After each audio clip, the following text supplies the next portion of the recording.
It's a long way to Tipperary, it's a long way to go. It's a long way to Tipperary, to the sweetest girl I know. Goodbye, Piccadilly, farewell, Leicester Square. It's a long, long way to Tipperary, but my heart's right there. It's a long way to Tipperary, it's a long way to go. It's a long way. Okay, well, it's my great pleasure to introduce our graveyard shift speaker, who's taken on this role more than once, and we're very pleased that he has. My great friend and colleague from University of Wolverhampton, Dr. Spencer Jones, somebody who always makes me feel underdressed. I think he's always immaculate and in a suit and so on. And Spencer is not only had some distinguished recent publications on tactical reform between the Boer War and the First World War, and also on that lovely volume of essays, Stemming the Tide, for our publishing friends over there, and now preparing or about to produce. About to produce. Courage Without Glory. Sounds like Wolverhampton again.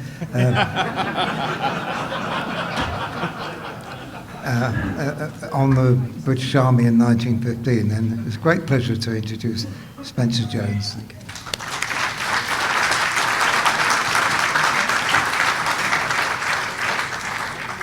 Now, before I begin, I have a bet to win. If you'll excuse me, if you'll all tune your Twitters into my Twitter feed, it's @Historian1914, I'm about to do something that's going to take the world of social media by storm. I'm going to take a selfie of myself and broadcast it right now. Bear with me 2 seconds.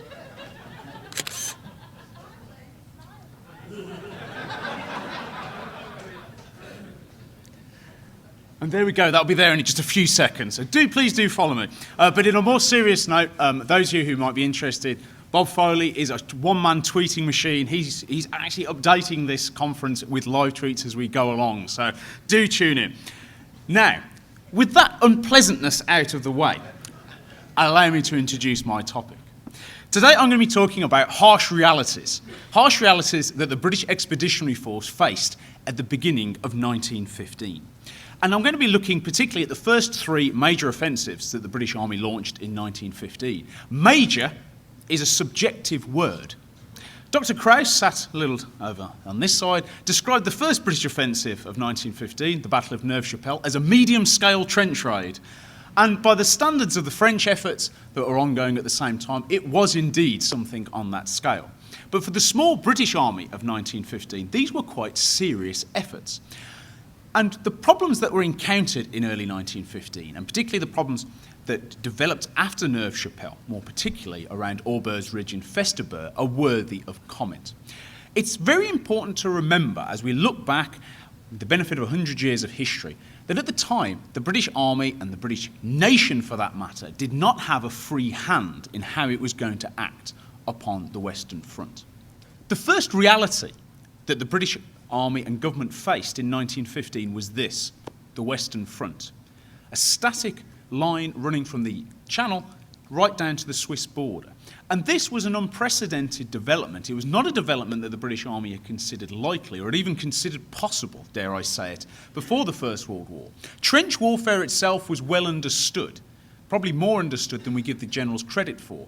But the idea that a trench line might actually extend the entirety effectively of the Western Front, thereby precluding any kind of movement, precluding any kind of outflanking, was completely unexpected. And this in itself created a stalemate that had not been envisaged by the British Army at the start of the First World War. As you all know, we all should know, the British Army in 1914 was small. It was about 120,000 combat troops, 250,000 strong if we take account of other battalions deployed around the Empire, plus, of course, the Indian Army, which was deployed in autumn 1914. But it was not a large force, and it was designed primarily for small, rapid, mobile operations, expeditionary warfare that would take place by definition away from British shores. What it was not designed for, either conceptually or physically, was a prolonged engagement against a foe that was superior in number and superior in weight of firepower. But the first great reality that the British had to confront in early 15 was that that was exactly the type of war it now faced. It was locked, effectively, into a situation on the Western Front where the traditional strengths of the pre-war British Army, mobility, individual tactical skill, forward movement covered by fire, movement by bounds, and strong low-level tactics were all of less use than they would have been in a more mobile warfare. Effectively, the strengths of the British Army were diminished by the very nature of the war in which it was going to fight. By virtue of its small size and relative lack of firepower, it was decidedly ill-equipped for the type of fighting it was going to face. And this was recognised fairly rapidly within British circles.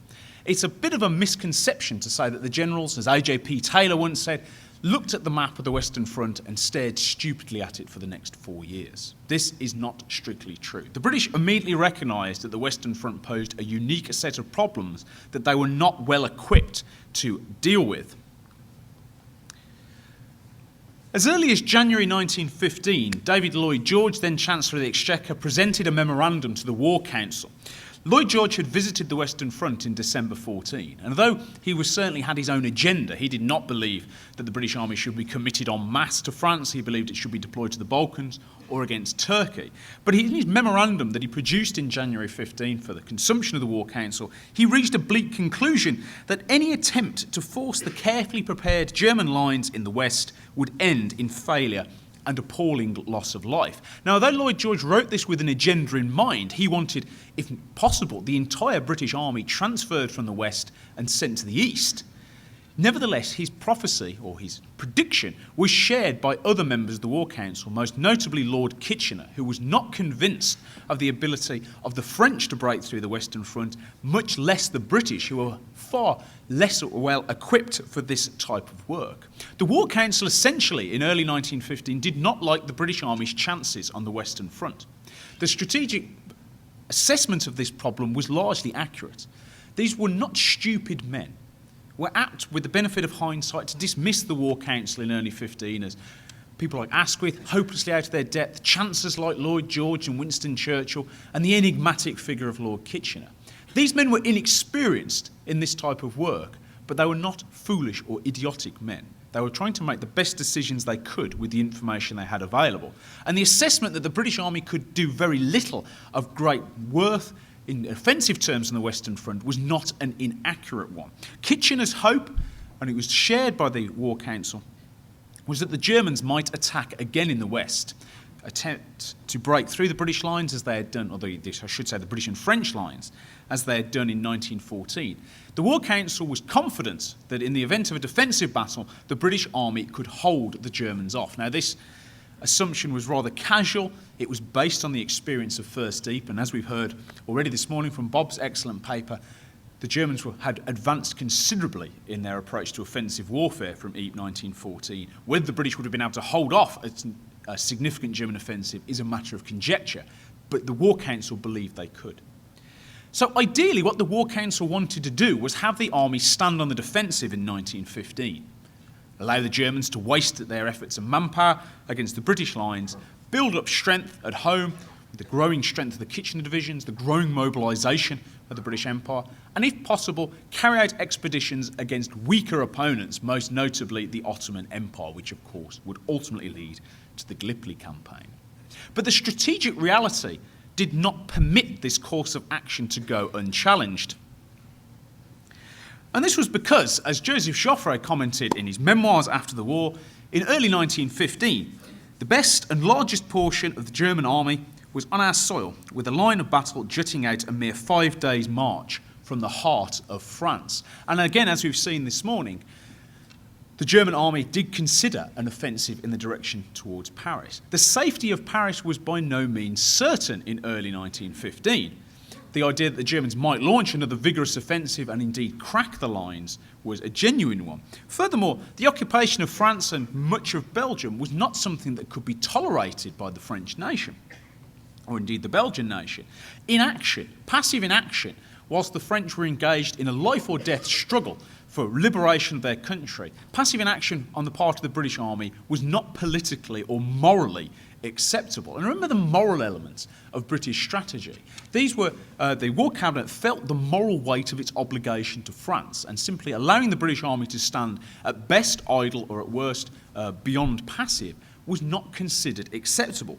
If France was fighting for its survival, then Britain had to play a role in that battle as well.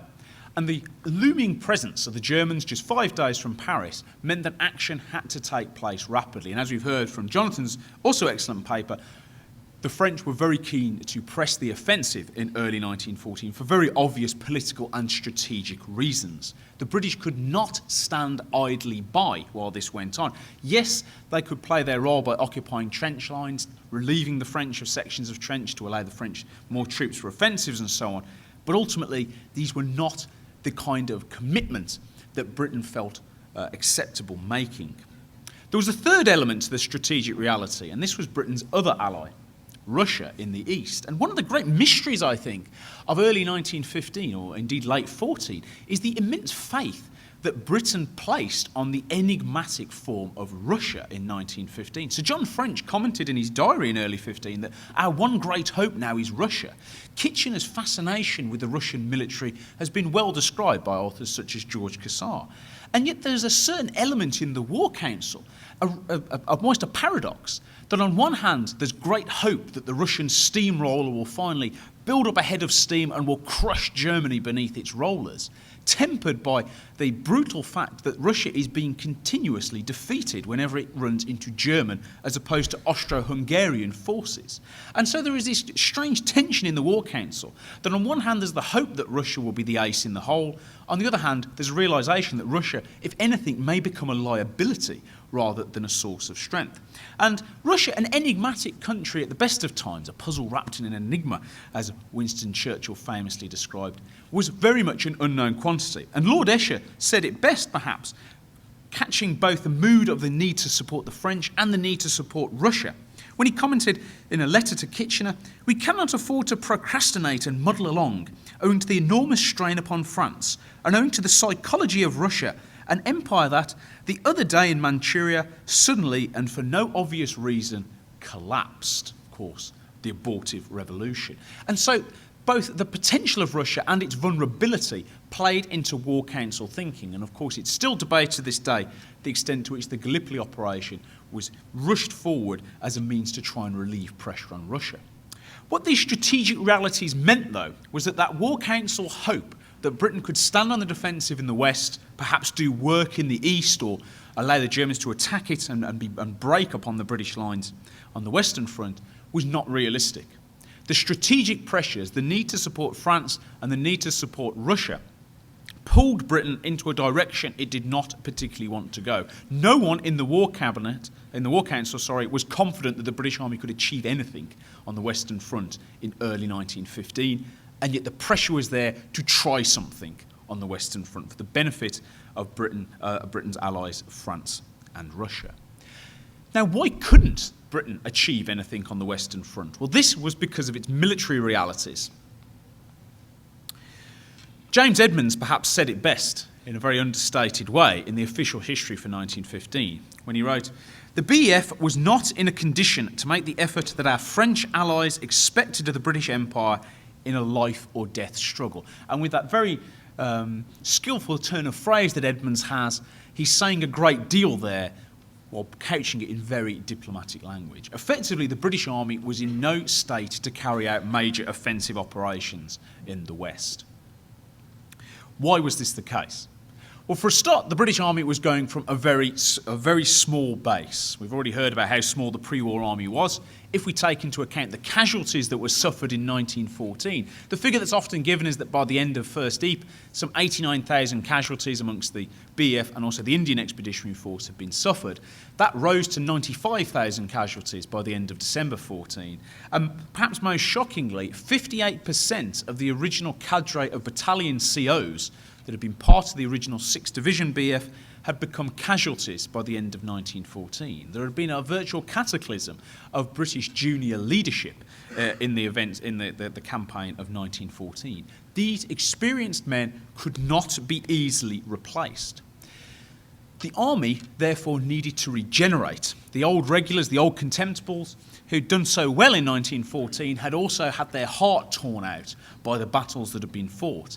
These troops required time to regenerate. The regular divisions needed time to rebuild. Some regular divisions had effectively been annihilated in 1914. 7th Division, most prominent, had effectively been destroyed at the First Battle of Ypres and had to be reconstituted almost from scratch in early 15, with all the problems that entailed.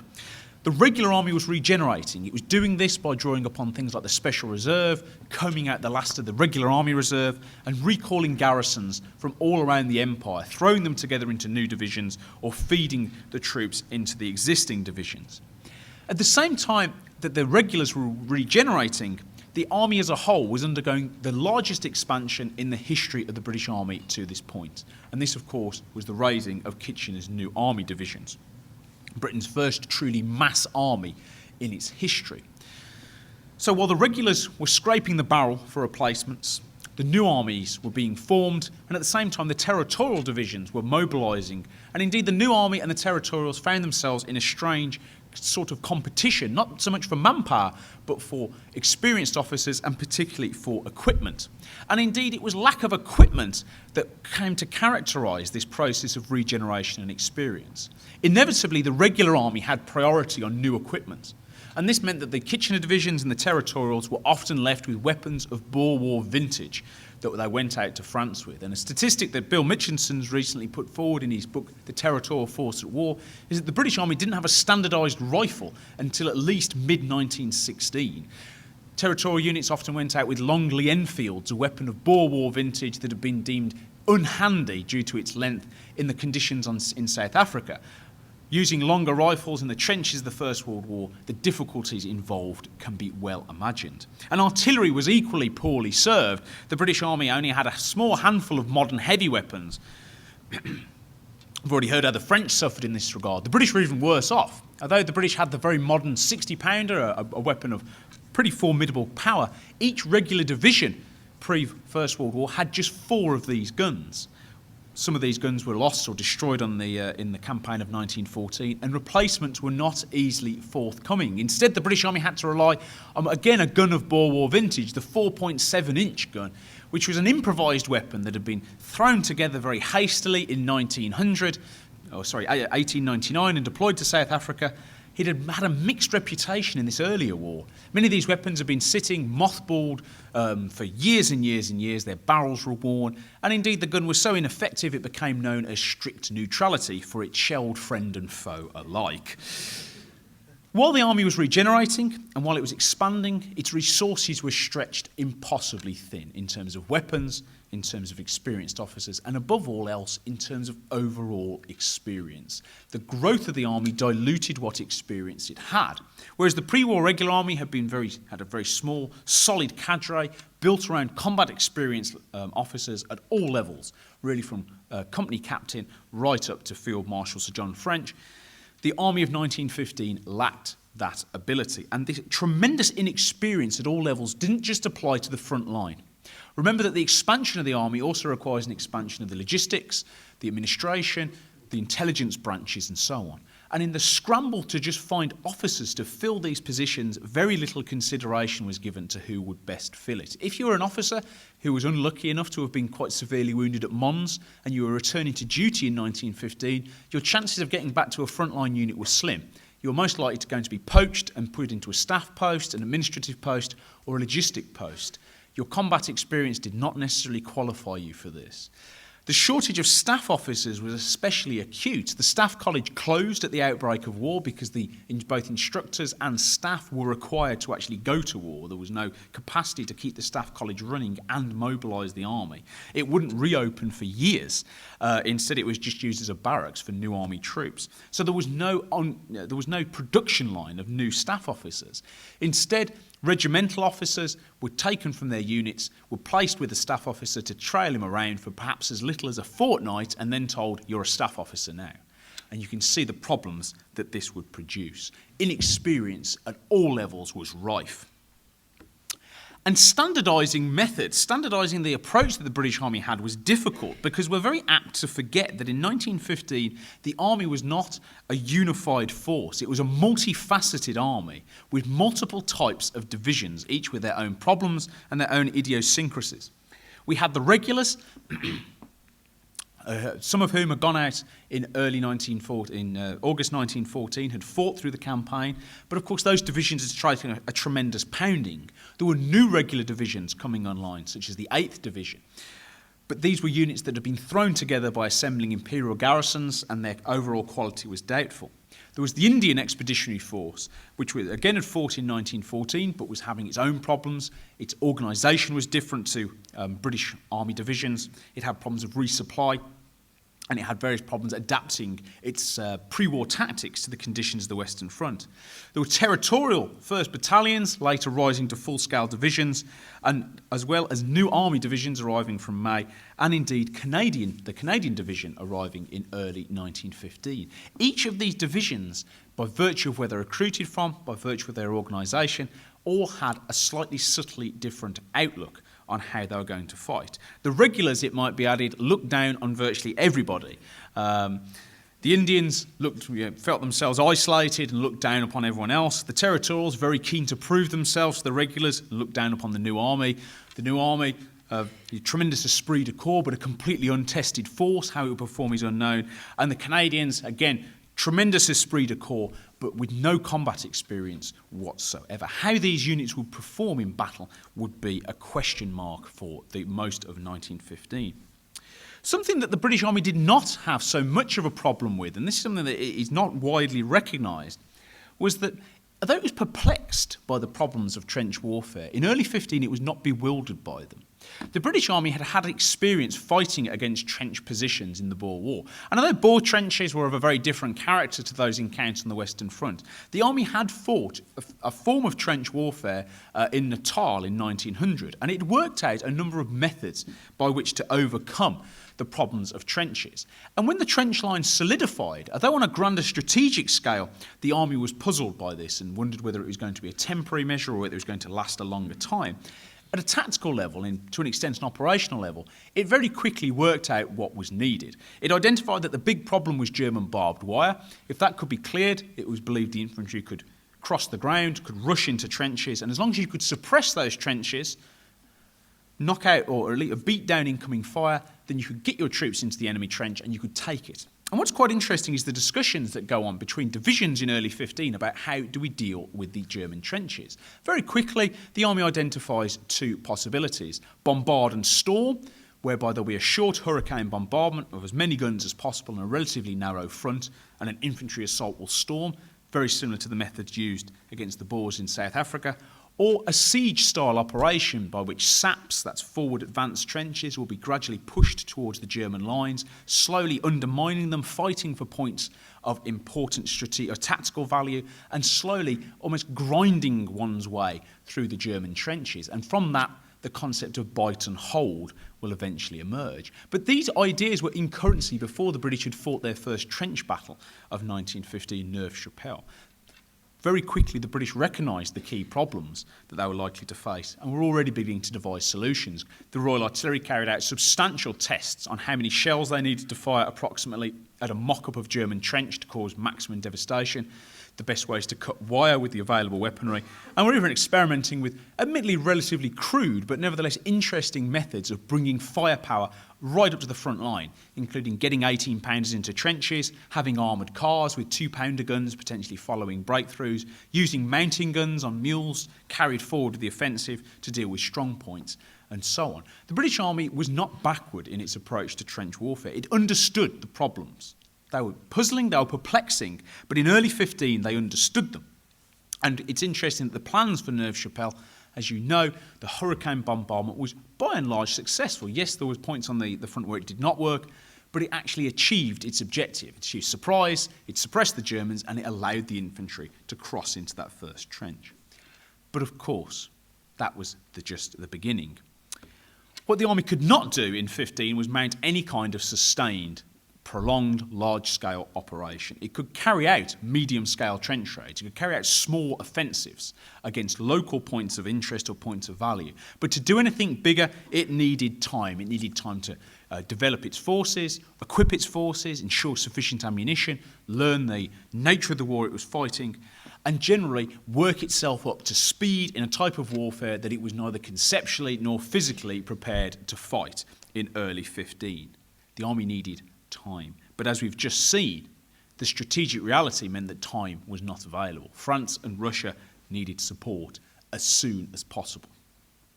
And this led to the British Army fighting several battles in early 1915. There were 3 significant offensives. There were also a number of smaller offensives that are often forgotten, things like Brickstacks in February 1915, the fighting for Hill 60 around Ypres before the Second Battle of Ypres begins, and other smaller operations. They're almost so small they really do qualify as simply as trench raids.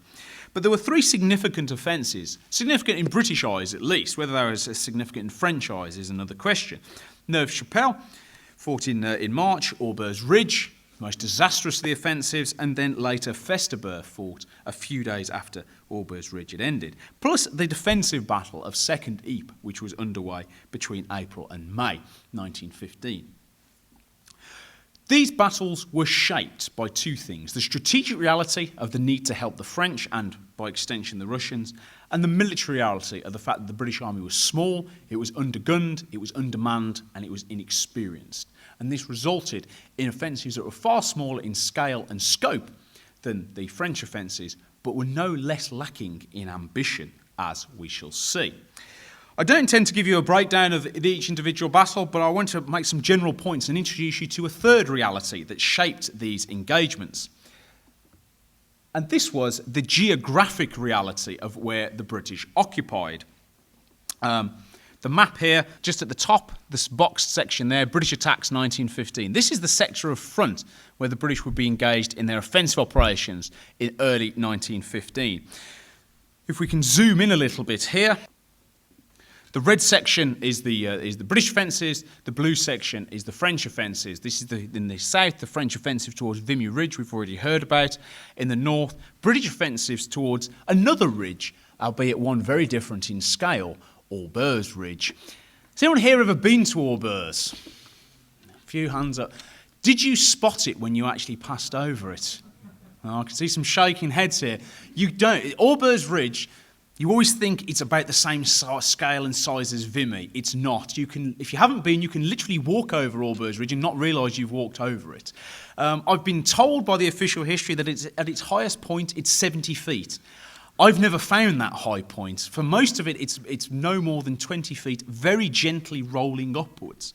But to actually understand the value of Aubers Ridge, you need to stand on it on the German side and look at the British position, because then you realise how appallingly flat the ground was that the British occupied.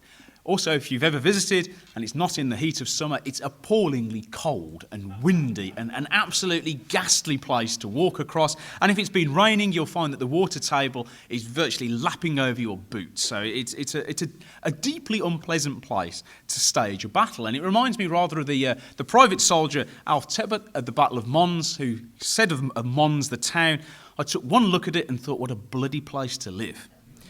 I took another look at it and thought, what a bloody place to fight." Aubers Ridge very much qualifies for this. The British occupied unenviable ground, cold, windswept, and overlooked by the Germans on Aubers Ridge. Furthermore, a point about these early battles that is widely neglected is the fact that the water table in this area is too high to permit deep digging. And so the trenches in this sector are actually characterised not by deep sort of excavation, but actually by raised parapets. On both sides, the Germans were suffered from this just the same as the British. And so the trenches would have actually resembled something quite unusual. Rather than the deep trenches you see at the Somme or in 1917 and so on, these were relatively shallow trenches, given the impression of being deep by the fact that they had raised parapets constructed of sandbags, corrugated iron, wood, anything you could put in there that would stop primarily bullets and shrapnel. And this meant that to break down this type of formation, high explosive, which could shatter a parapet, was at an absolute premium. perhaps more so than would have been the case if the German trenches had been more open, as they were in other sectors of the front. Shrapnel would not break down these parapets. High explosive was required to shatter them reliably. These offensives, the three British offensives, Neuve Chapelle, Aubers Ridge and Festubert, all had the intention of breaking through the German lines and getting onto Aubers Ridge, with a hope that control of this important high ground, I use the term high loosely, would allow a further advance on Lille. It would also support the French offensive to the south by securing their flanks. British attacked 3 times in 1950 in the direction of Aubers Ridge. They attacked in 1916 at Fromelles in the direction of Aubers Ridge. In 1918, I think it was September, the Germans abandoned Aubers Ridge as part of their general retreat. The British never captured Aubers Ridge by their own military efforts.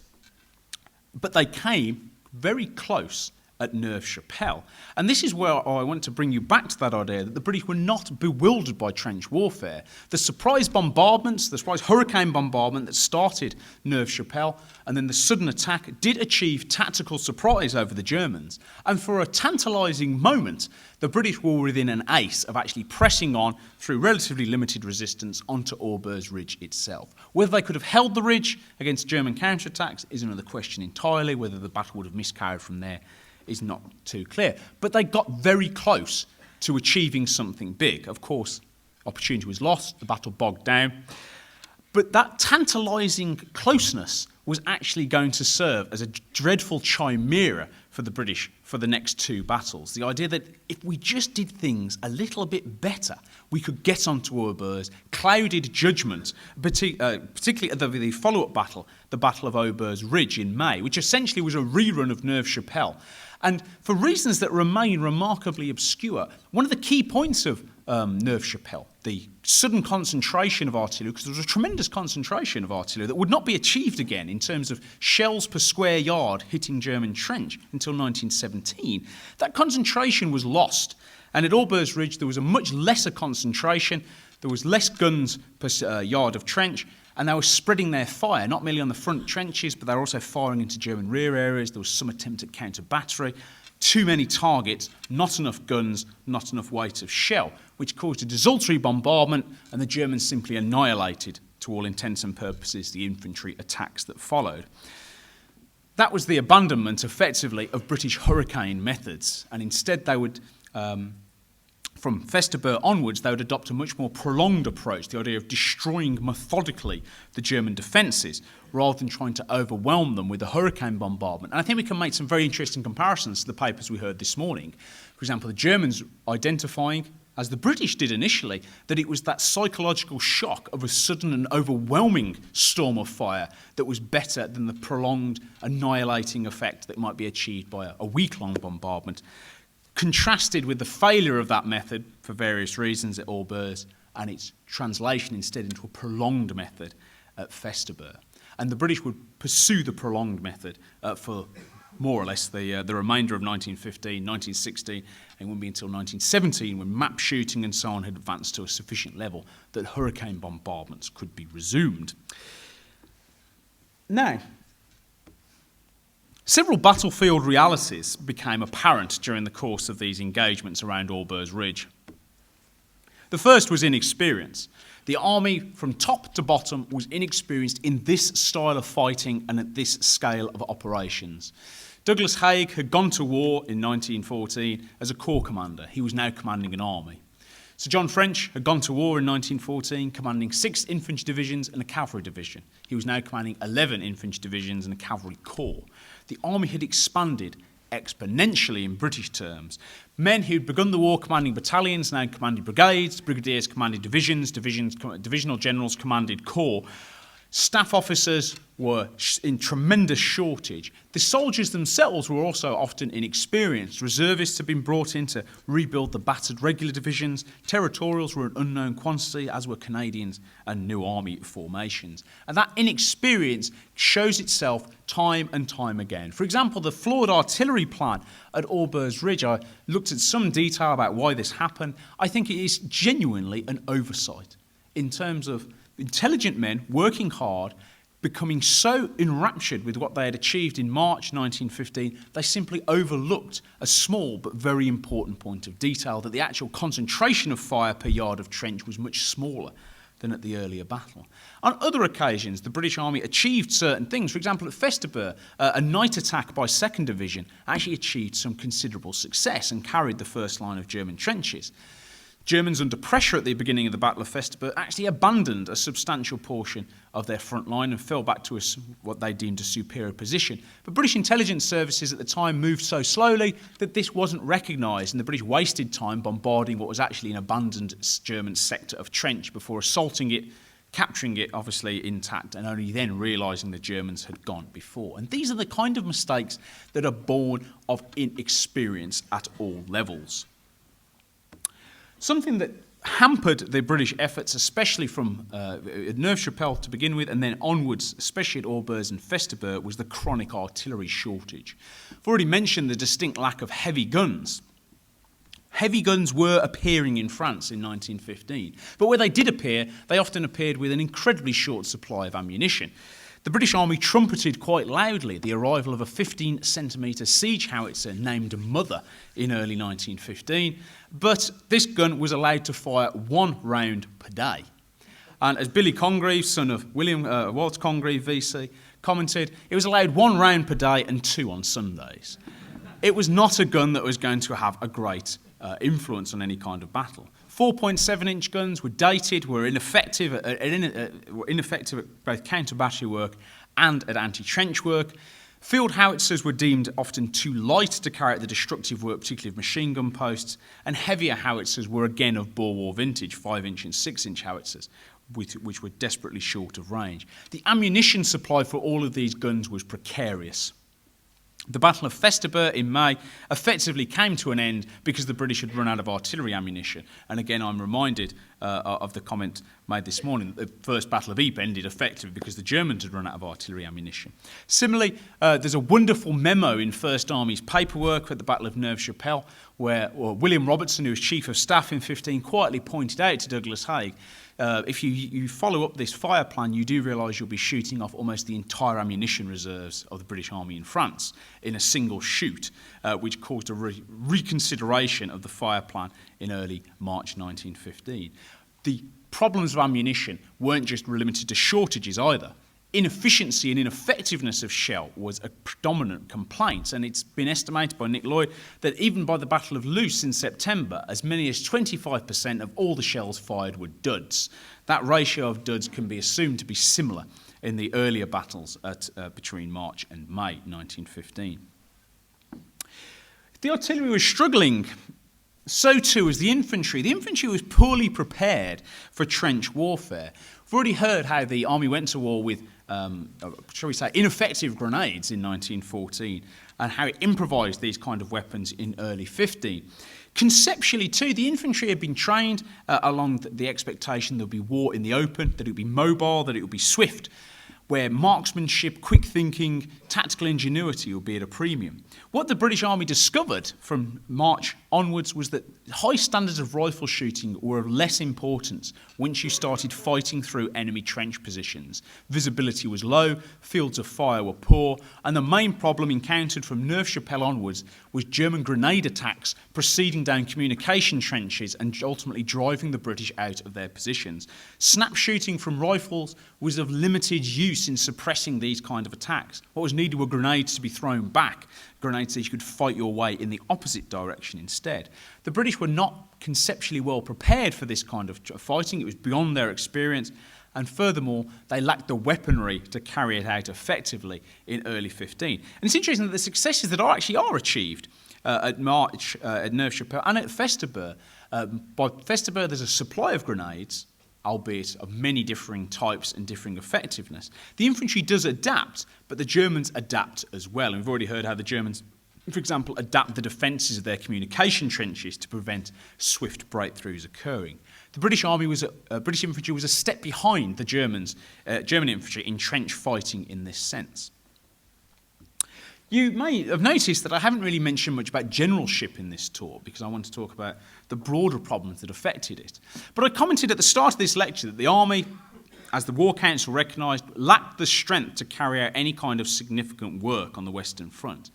One of the great puzzles of early 15, therefore, is why such ambitious objectives were set by the offensive, by particularly Douglas Haig, and then him communicating that down to his corps commanders. I think part of the problem is twofold. The tantalising successes that the Allies had had, Neuve Chapelle from the British perspective, and of course Vimy Ridge from the French. These were two offensives that, almost by missed out almost by a whisker. And although we can look at them with hindsight and go, well, actually it wasn't as clear cut as it may seem, that wasn't so obvious in mid-1915. In mid-1915, it seemed that both the British and the French had come very close to doing some big work, to use the terminology of the day, against the Germans. And if you could just push that a little bit harder, if you could just refine your methods a little bit more, if you just have an extra battery of siege howitzers here or some extra high explosive there, you might just crack this crust of defence. And I think we can be very hasty in blaming the generals for setting over ambitious objectives in early 15. Remember how close a British and a French offensive had come to achieving something here. The idea that if we just get it right next time, we can do big work was not an unreasonable assumption in 1915. As it was to prove quite a severe detriment, particularly at Aubers Ridge, where an attempt to rerun Neuve Chapelle fell apart because we stopped looking at how do we crack the German line and started instead looking about how do we exploit once we've cracked the German line. But of course you can't exploit anything if the German line stops you dead in no man's land, as it did at the Battle of Aubers Ridge. Part of the problem indeed at Aubers Ridge was adaptation, something that was completely and utterly overlooked by British planning in the run-up to Aubers Ridge was the fact that the Germans might have learned something from their experiences too. As we've already seen this morning, the Germans were an excellent learning organisation, put their own paperwork forward, planned their own operations, and they certainly learned from their experience of having a bit of a rude shock at Neuve Chapelle. And although this is basically a tactical action, it's not going to end the war, it's not going to collapse the front or anything like that, the Germans were nevertheless alarmed by the way that the British had broken into their trenches and had come close to achieving something. The mistake that the British Army made was we focused so much on what we had achieved and our own experiences, nobody stopped to say, what are the Germans going to do in response? In actual fact, the Germans much improved their own defences in a fairly short space of time from March to May 1915. And the defences that were assaulted at the Battle of Aubers Ridge and indeed at the Battle of Festubert were considerably stronger, better arrayed and conceptually better prepared than they had been at Neuve Chapelle. Neuve Chapelle was a very poorly defended position was overwhelmed by the British offensive. Aubers Ridge, the line in front of that, was much more formidable and indeed fought the British to a standstill. And beyond that, the Germans also adapted their methods of trench fighting, of bringing down barrages against the British as they attacked and so on. And although I can't say this for sure, I suspect that they were also learning lessons from their experience about fighting the French and then applying them against the British. And of course, one of those ominous things that you first find occurring at the Battle of Festubert is the notorious German box barrage, where a British lodgement is closed off by a barrage that then very slowly walks in on their position and shells them, either forces them to withdraw or wipes them out. German methods, defensive methods, improved exponentially faster than the British assault methods could in early 1915. And indeed, it's hard not to disagree with the assessment of James Edmonds that the German army was better trained, it was better equipped for trench warfare, and better positioned in early 1915 than the British were. And particularly the position at Aubers Ridge, the visual dominance that the Germans had over the British line was considerably important in early 15. And from this, Edmonds concluded, somewhat sadly, that there was no doubt that the enemy had the best of the fighting, and indeed Edmonds referred to 1915 as a whole here, but it's also largely true of early 1915 too, particularly in offensive terms. And so, these were the four realities that the British Army faced in early 15. The strategic reality, that the Western Front appeared impregnable, or if it was going to be pierced, it would not be by an army as small or weak as the British. The military reality, that the army needed time, it needed time to equip, to adapt, to evolve. The battlefield realities here, the difficulties of fighting through a thinking and very adaptive opponent in the form of the German army who occupied better ground, and the geographic problems that the British were occupying a sector of front that was ill-suited for offensive operations. What then were the consequences of this? Well, by the middle of May, the Battle of Festubert hadn't quite come to an end. Asquith's Liberal government fell. It wasn't entirely because of the shell scandal. There were other problems, the economic problems or problems with the Exchequer, the failures at Gallipoli, but the shell scandal which erupted after Aubers Ridge when Sir John French complained to his friend and confidant Charles Repington about the lack of high explosive shells. Repington published a report that entered the British media, which in turn the British government had few answers for. The Asquith government fell. The Liberal government fell and a coalition was formed in its place, thereby ending the last Liberal government of England. The shell scandal, though, was symptomatic of a wider strategic reality, that if the British Army was to fight in strength and with value on the Western Front, it needed to mobilise itself on a previously unforeseen level. Muddling along, as Lord Esher had warned against in early 15, was beginning to reap its dangerous rewards. The British Army did not have the firepower to do big work on the Western Front, and it cost Asquith the Liberal government, or should I say Liberal and Irish nationalist government, as a result. And instead he was forced into a coalition, something he did hoped to avoid, but was ultimately strong-armed into. And that coalition government, although it had its own problems, which are beyond the scope of this paper to discuss, nevertheless, the fact that the government had changed heralded, at least in Lloyd George's eyes, and although he's not an entirely impartial witness, I think his comment is interesting, it heralded, in his words, a new seriousness to how Britain would take the war. It had been shown in that first 5-6 months that the French were not going to break the German lines, the Russians were not going to collapse the Austro-Hungarians completely, and instead Britain was going to it could not muddle along, it had to take the war more seriously. May would be a poor year for the Allies, with defeat for the Russians in the east and disappointments for the Western Allies on the Western Front as their battles miscarried. And further to that, by August, Kitchener was willing to admit, somewhat reversing his earlier position that he hoped that the British could simply hold on the Western Front until his new armies were ready. He commented, and there's a certain sadness about this comment, that unfortunately we had to make war as we must, and not as we should like. It's much debated the extent to which Britain hoped to fight a limited liability war in 14 and 15, making most of the Royal Navy and the economic strength of the Empire, while avoiding a mass army being deployed on the continent. But by August 15, with the additional failure of the second landings at Gallipoli at Suvla Bay, continuing problems on the Western Front, even bigger problems for Russia on the Eastern Front, it was clear to Kitchener that more and more the British strategy, the cautious British strategy that had emerged in early 15, would simply not do. And instead, Britain, like a workman whose clothes had been caught in the cogs of a machine, was slowly but surely being drawn ever deeper into the Western Front. But the army would not emerge as a majorly significant component of the Western armies for some time. It's not really until it takes its place at the Battle of the Somme in 16 that it's able to carry the weight of expectation that perhaps the French hoped of it in early 15. Part of the reason for this was that the high losses suffered in 15, not merely in the spring offensives but later at Loos, perpetuated inexperience. The casualties fell disproportionately in the early battles on the most experienced components of the BEF, the regular divisions, the Indian divisions and territorial battalions. Particularly the casualties amongst the regulars could be considered wasteful. This was using up the last truly trained reserves of British manpower in offensives that were never likely to achieve truly dramatic results. But these highly experienced men could not be replaced, and this cycle of loss perpetuated inexperience.